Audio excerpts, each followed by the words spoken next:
Megacity রাজধানী ঢাকায় city কর্পোরেশনের কবরস্থান আছে মোট 10টি। এছাড়াও কমিউনিটি ও পারিবারিক কিছু কবরস্থান থাকলেও সেখানে সাধারণ মানুষের ঠাঁই পাওয়ার সুযোগ সীমিত। তবে শিগগিরই রায়ের বাজারে চালু হতে যাচ্ছে দেশের সবচেয়ে বড় কবরস্থান। ঢাকার 2 সিটি কর্পোরেশন কর্তৃপক্ষ বলছে, সবার সমন্বিত উদ্যোগেই এই সমস্যার সমাধান করতে হবে। এস এম আতিকের রিপোর্ট, ছবি তুলেছেন জেসন অনুপৈত্য।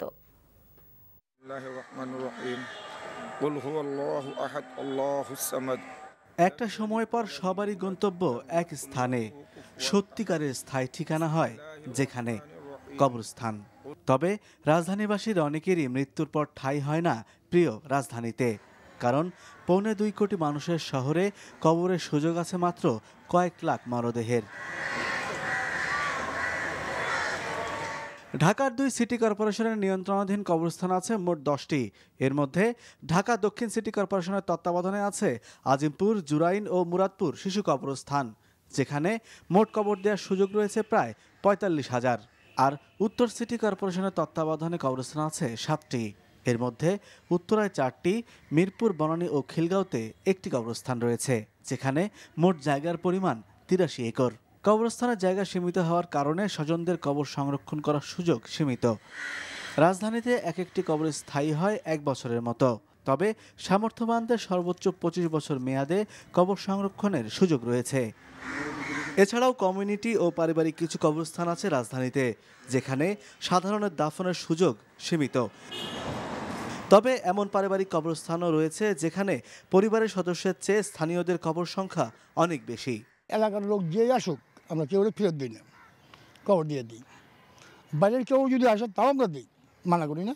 শুধু খরচ যায় বাঁশ, খড়পাল, লেবারের পয়সা। এখানে আমাদের পারিবারিকের আছে 40-42টা কবর, আর সব পাবলিকের বাইরের কবর আছে। মোট কতগুলো? মোট 250 থেকে 350 হবে। তবে শিগগিরই চালু হতে যাচ্ছে দেশের সবচেয়ে বড় রায়ের বাজার কবরস্থান। এই কবরস্থানের নির্মাণ কাজ প্রায় শেষ।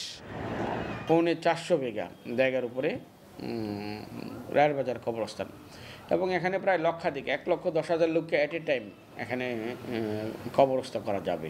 যারা হাউজিংয়ের ব্যবসা করেন, রাজুক আছে, তাদেরও হাউজিংয়ের প্রকল্প রয়েছে। সেই সব জায়গায় যদি স্কুল, কলেজ, প্রতিষ্ঠানের জন্য জায়গা রাখা যায়, তো স্বাভাবিক কারণে সেখানে আপনার কবরস্থানের জন্য জায়গা রাখা যেতে পারে। তো আমরাও চেষ্টা করছি যে কিভাবে একটা বা 2টা কবরস্থানের একটা সংস্থান করা যায়। এর পাশাপাশি যারা খ্রিস্ট ধর্মের বিশ্বাসী তাদের জন্য গ্রেভিয়ার্ড দরকার, যারা বুদ্ধিস্ট আছে তাদের জন্য দরকার। এ ব্যাপারেও আমাদের সিটি কর্পোরেশনের চিন্তাভাবনা আছে। প্রতি শুক্রবার সম্ভব না হলে যখনই সুযোগ হয় তখনই পিতামাতা ও অন্যদের কবর জিয়ারত করতে হবে।